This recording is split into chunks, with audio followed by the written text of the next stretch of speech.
Setelah Poco M6 Pro yang speknya tergolong lumayan, muncul juga nih yang versi murahnya. Poco M6 hadir dengan spek yang mirip dengan saudaranya yang udah nongol duluan, yang sama-sama pakai chipset Helio G91 Ultra, 108MP Pro Grade main camera, Full HD Plus display dengan 90Hz auto refresh rate, hingga support 33W fast charge. Buat kelas entry level, jelas spek kayak gitu udah oke banget nih untuk sebuah HP baru yang dijual dengan harga 1 jutaan. Sebelum bahas lebih jauh, yuk kita unboxing dulu sebentar.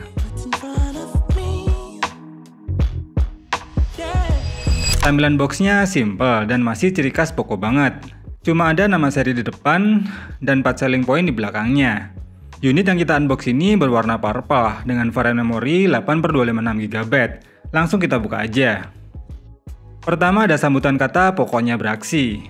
Lalu ada box kecil lagi yang berisi SIM tray ejector, kitab bawaan, dan stiker dari Poco. Dapat jelly case bening yang bentuknya kayak gini.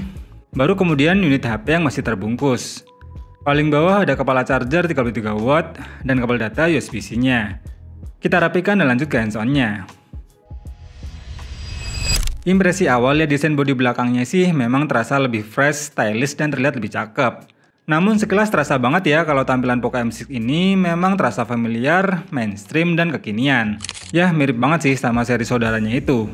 Coba deh lihat tampilan bodi belakangnya ini saat dijajarin, yang emang kayak cuma beda warna aja. Namun tetap terasa mewah untuk sebuah smartphone kelas entry level. Terus untuk build quality-nya pun terasa solid, dan minim dengan ruang kosong saat bodinya diketuk kayak gini. Fitur di layarnya pun masih sama ya, yaitu pakai panel IPS yang support 90Hz auto refresh rate. Untuk kecerahannya pun mencapai 550 nits. Sehingga untuk kebutuhan harian kayak buat scrolling gini udah paling enak dan terasa smooth. Mempunyai ukuran layar besar 6,79 inch yang beresolusi Full HD Plus dan sudah dilindungi Corning Gorilla Glass. Kualitas warnanya juga udah oke nih, buat nonton YouTube gini juga udah oke. Tapi sayangnya di bagian audio Poco M6 ini masih pakai speaker yang bertipe mono. Untuk kualitas suaranya juga terasa standar, tapi yang nggak terlalu mengecewakan. Kurang lebih kayak gini nih suaranya.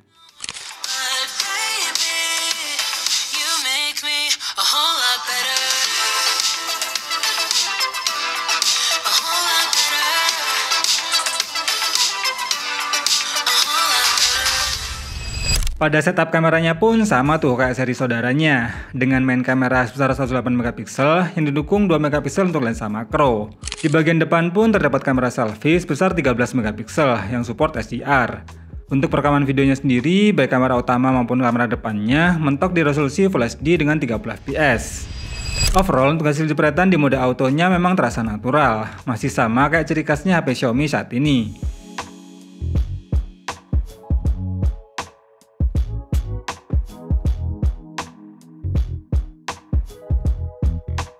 Saya malah paling suka nih untuk foto potretnya, dengan efek bokeh yang terlihat natural. Untuk hasil foto 3 kali zoomnya tuh hasilnya lumayan oke. Seakan punya lensa tele, tapi memang hasilnya masih sekelas digital.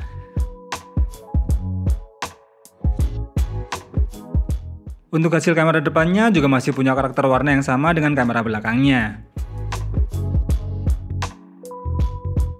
Yang kurang paling bagian hasil rekaman videonya ya, karena belum ada fitur stabilizer, sehingga cukup terasa untuk goncangannya. Untuk kamera belakangnya, mentoknya cuma di Full HD aja. Dan untuk stabilannya bisa teman-teman komen gimana? Kalau untuk kualitasnya sih emang terlihat natural. Dynamic range-nya juga nggak terlalu luas. Langitnya nggak terlalu kelihatan. Nah kalau ini untuk kamera depannya ya, sama juga bisa merekam di 1080p dengan 30fps. Tapi di sini dynamic range-nya juga sama, kurang begitu luas, lebih ke fokus depannya aja nih yang lebih detail. Di kondisi cukup cahaya bagus ya. Sekitar jam 4 sore, aduh anginnya kencang banget. Gimana untuk kualitas suaranya?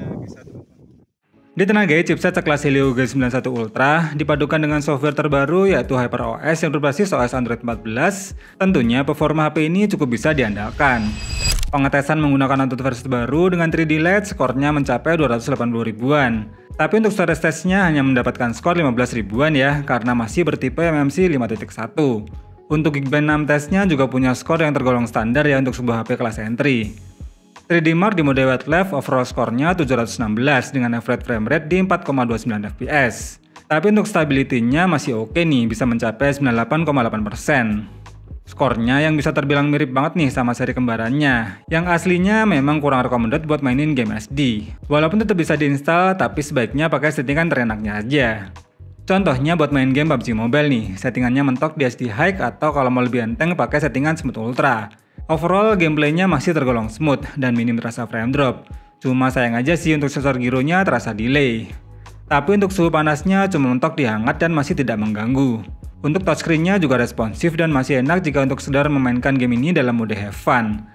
Saya tes bermain selama 30 menit, baterainya berkurang sebanyak 8% dan suhu panas maksimalnya di 42 derajat Celcius. Terus buat main game seberat Genshin Impact pun, performa Helio G91 Ultra ini ternyata masih bisa cukup diandalkan. Asalkan jangan pakai settingan rata kanan, jadi pakai settingan default aja atau rata kiri di mode 60 fps. Meskipun tetap akan ada frame drop di full animasi, namun overall masih cukup terasa playable. Dan untuk suhu panasnya pun juga memang cukup terasa, walau belum yang terasa overheat banget. Saya tes bermain selama 30 menit, baterainya berkurang sebanyak 11% dan suhu panas maksimalnya di 44 derajat Celcius. Jelas paling enak sih kalau buat main game MOBA ya, kayak Mobile Legends ini. Bisa pakai settingan rata kanan dan mode grafis ultra. Gameplaynya juga lumayan smooth dan minim terasa frame drop. Animasi grafis 3D-nya juga bisa ditampilkan dengan baik. Suhu panas HP-nya pun juga cuma terasa hangat aja nih, mirip-mirip kayak game PUBG tadi. Saya tes selama setengah jam pun baterainya berkurang sebanyak 8% dan suhu panas maksimalnya di 41 derajat Celcius. Pengetesan PC Mark Poco M6 ini jika menggunakan mode auto refresh rate, screen on time-nya mencapai 9 jam 42 menit. Terus kalau buat nonton YouTube selama 1 jam dengan brightness dan volume di 50%, baterainya berkurang sebanyak 7%. Yang tergolong agak boros nih untuk sebuah kapasitas baterai sebesar 5030 mAh yang support fast charging 33 watt. Terus untuk kelengkapan sensornya juga tergolong lengkap nih, walaupun untuk gyronya masih sebatas virtual atau software. Dan untuk kecepatan sensor di jarinya yang di samping ini terasa lumayan cepat dengan tingkat akurasi yang masih tergolong oke. Dan tentu saja fitur khas dari Xiaomi yaitu infrared blaster masih bisa dirasakan di seri ini. Dan sebagai pelengkap, Poco M6 ini pun kini tetap hadir dengan NFC yang jadi standar smartphone terbaru saat ini. Kesimpulannya, Poco M6 ini memang gak jauh beda sama seri saudaranya. Buat yang nyari HP entry tapi dengan build quality yang solid, tampilan mewah, dan fitur yang lengkap, maka HP ini bisa jadi pilihan yang tepat untuk saat ini. Performanya juga masih bisa banget diandalkan untuk kebutuhan harian yang standar, tapi tetap kurang oke jika untuk kinerja yang agak berat. Jadi gimana guys, mending Poco M6 ini atau seri kembarannya kemarin?